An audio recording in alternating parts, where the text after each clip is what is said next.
Bapak, Ibu, dan Saudara yang dikasihi Tuhan, dikisahkan pada suatu sore hari, seorang gadis kecil sedang memamerkan boneka-boneka koleksinya kepada neneknya.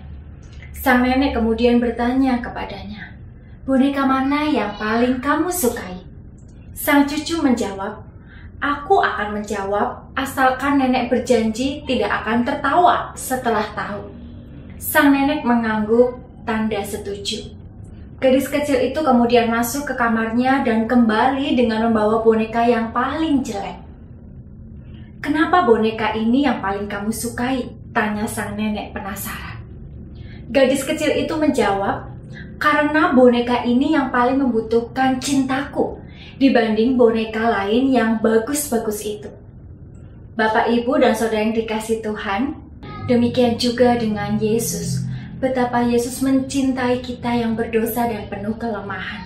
Dia tahu betapa kita ini makhluk yang paling membutuhkan cintanya.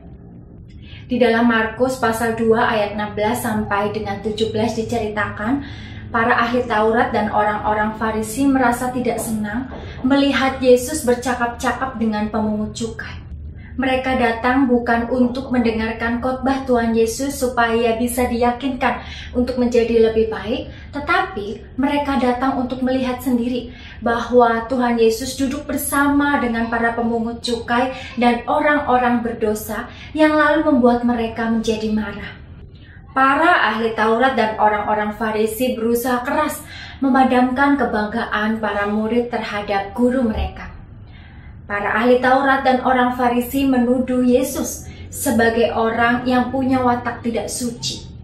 Para ahli Taurat dan orang Farisi mengajukan pertanyaan kepada para murid, "Mengapa ia makan bersama dengan pemungut cukai dan orang berdosa?" Yesus membenarkan dirinya atas tindakannya itu. Ia tetap berpegang pada apa yang dilakukannya dan tidak mau mundur meskipun hal itu membuat orang Farisi dan para ahli Taurat marah. Mereka berpendapat bahwa para pemungut cukai pantas untuk dibenci. Tetapi Tuhan Yesus berkata tidak. Mereka justru harus dikasihani. Mereka sedang sakit, merekalah yang membutuhkan tabib. Mereka orang berdosa, merekalah yang membutuhkan juru selamat. Para ahli Taurat dan orang Farisi mengira bahwa Yesus sudah seharusnya menjauhi orang berdosa, para pemungut cukai. Tetapi Tuhan Yesus berkata tidak. Tuhan Yesus mengatakan dengan tegas bahwa tugasnya membawa mereka untuk datang kepadanya. Seandainya dunia ini benar, tidak ada alasan baginya untuk datang, baik untuk memberitakan kabar pertobatan maupun memberikan pengampunan dosa.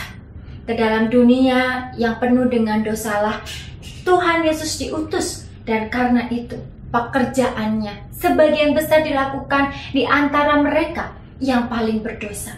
Atau dengan kata lain, Tuhan Yesus datang bukan untuk memanggil orang benar, orang-orang Farisi yang angkuh menganggap diri mereka benar, yang bertanya dengan cara bagaimanakah kami harus kembali, dari hal apa kita harus bertobat.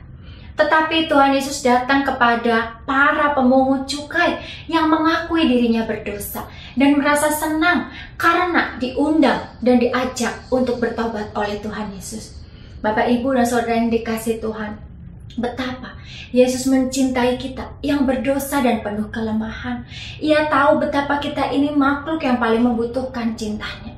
Ia menyelamatkan kita, Ia mengasihi kita senantiasa. Dan kiranya kasih-Nya memampukan kita terus untuk bersyukur, bersukacita, dan bertumbuh di dalamnya, serta berbuah bagi sesama. Tuhan memberkati kita.